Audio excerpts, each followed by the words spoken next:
I have never really followed or cared much for the traitor storyline, well, until I started to take part in this contest, and how could one say no to such a generous grand prize? To finally be noticed by Senpai, cringe for all! It would only be logical to choose someone who also wants to be noticed as well, and is willing to find any means necessary to achieve that. Toru Hagakure. I've scoured through every video, forum, blog, etc. on this theory specifically for this video, so credit to them and thanks to them, I can investigate and outline the minute details of this thick-shaped void.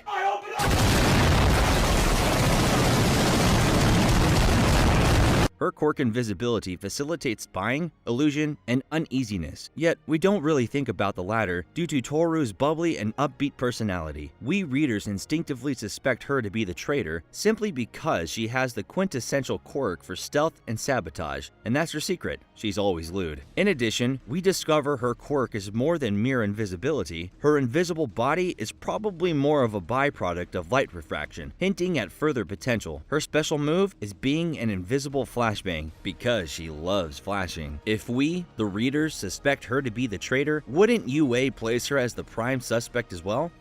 It's a questionable bold move from the villains to send an invisible person to infiltrate the #1 hero school in Japan. That's painting a major red flag, though one shouldn't judge people solely based on their quirk, rather the trail of breadcrumbs Toru is leaving. But odds are, the spy can't be Toru, as she's too transparent and innocent to commit crimes. Just don't look, okay?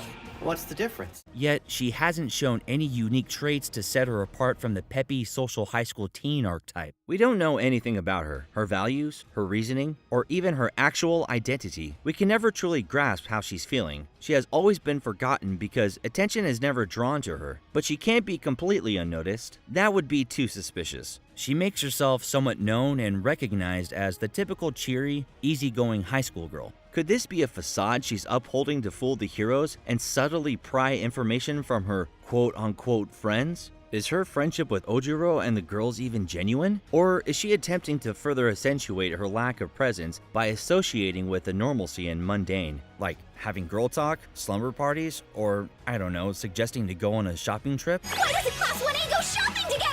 And coincidentally, a big bad villain from the League of Villains happens to have picked the one Class 1A went to. Was this an arranged meeting in disguise as a friendly class trip or pure chance? I mean, the one who suggested the shopping trip was just a teenage girl, so seems innocent, right? I don't ever recall Toru being confrontational with anyone, but she was certainly vocal on calling out Bakugo after he told Deku that he should have had killed the villain in their shopping trip. Her room, like how Kaminari describes it, feels like a girl's room. Pink-colored aesthetics, plush dolls, and other cute things. There's nothing in the room that seems personally applicable to her at first glance, though it's clear she seems to love surprises and presents. A pop-up pirate, Matryoshka dolls, a jack-in-the-box, a cushion on the bed wrapped like a present, a table with a bow motif, and a seat modeled after a heart-shaped present. This is further emphasized when she suggests the Bikri house, meaning surprise house or haunted house, for the cultural festival, and one of her likes being candid prank shows. Is this foreshadowing her surprise for UA? Also, is that bear with the razor-sharp jagged teeth considered kawaii or something? She's considered to be an average student. She hasn't done anything that is of note. Just enough to pass. In the quirk apprehension quiz, how the fuck did Toru outperform Deku, the kid who cleared an entire beach full of heaping piles of trash and scored like second in the ball throwing test?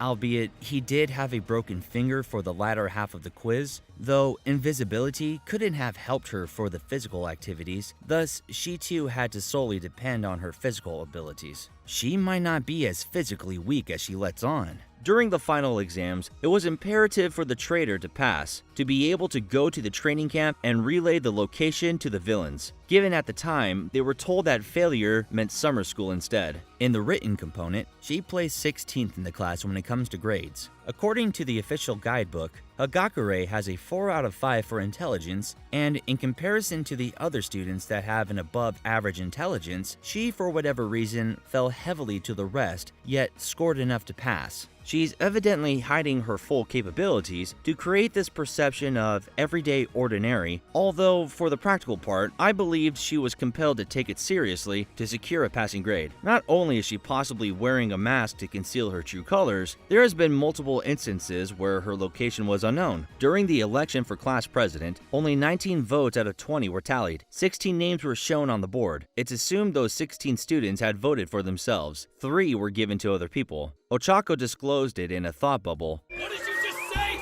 Maybe I'll just keep my vote to myself. Ida admits it openly, Those are the reasons I voted for you, at least. You were one of the 3? and Todoroki confesses during the final exam. You had 2 votes, remember? One of those votes was mine, because I thought you would be best at leading our class. That leaves Hagakure as the only vote that is unaccounted for. In the manga, she doesn't appear in a single frame, presumably absent on the same day UA was breached. A stealth hero that knows the layout of UA happens to be absent during a mass panic? Probably nothing, right? It's not like any info was stolen or anything, right? In the anime, she appears before and after the voting period, which could be a mistake on the animator's part. Yeah, she's invisible, but like it would still be difficult to slip out when she's sitting at the front. Aizawa would still catch a missing figure of floating clothing, or she apparently didn't vote. Weird. Next, the USJ incident. In the aftermath, a detective was counting the number of students. In the anime, he counted up to 19, excluding Deku. 16, 17, 18, 19. In manga, he counted up to 18, and guess who suddenly shows up for the tally? Ojiro. Toru Hagakure, claiming to be with Todoroki in the landslide area, yet managed to catch Ojiro's status. Funny, her story doesn't exactly match with any of the details given to us. When everyone was caught up in the warp hole and sent to different places, the ones that were near each other were sent to the same location. Group 1, Izuku, Tsuyu, and Minata. Group 2, Bakugo and Kirishima. Group 3, Momo, Jiro, and Denki. But Hagakure is nowhere near Todoroki in that spread. She was positioned at the front of the group, whereas Todoroki is positioned at the opposite end. In the anime, Toru's story actually holds some merit. Her position shifted right next to Todoroki, but when Kurogiri begins to disperse them, she's no longer seen. It's as if she vanished from the scene. Hagakure was one of the students at the training camp who was knocked unconscious by the poisonous gas during the camp raid. So that means she must be out of the clear, right? She took a hit from the villains. Well, interestingly enough, if one of the students of Class 1A is the traitor, wouldn't they have informed the League of Villains about the tracking device planted on the Nomu and possible rescue mission conducted by their classmates? The League of Villains surely didn't anticipate that little scheme from Class 1A because nothing was relayed to them. Everyone from 1A knew with the exception of a hospitalized Jiro and Toru. All right, then let's go get him. And peeping the Forbidden Gardens. I want to see Hagakure's floating underwear. Just kidding. Toru Hagakure loves attention. She wants to be known and realized in the world. We've never seen her battles. We've never seen her backstory. We've never seen her character development. There is absolutely no emotional investment because nobody knows anything about her. Her name Hagakure, meaning hidden by the leaves, denotes deceit. Once she becomes a focal point in the story, then that is when we will understand her true identity.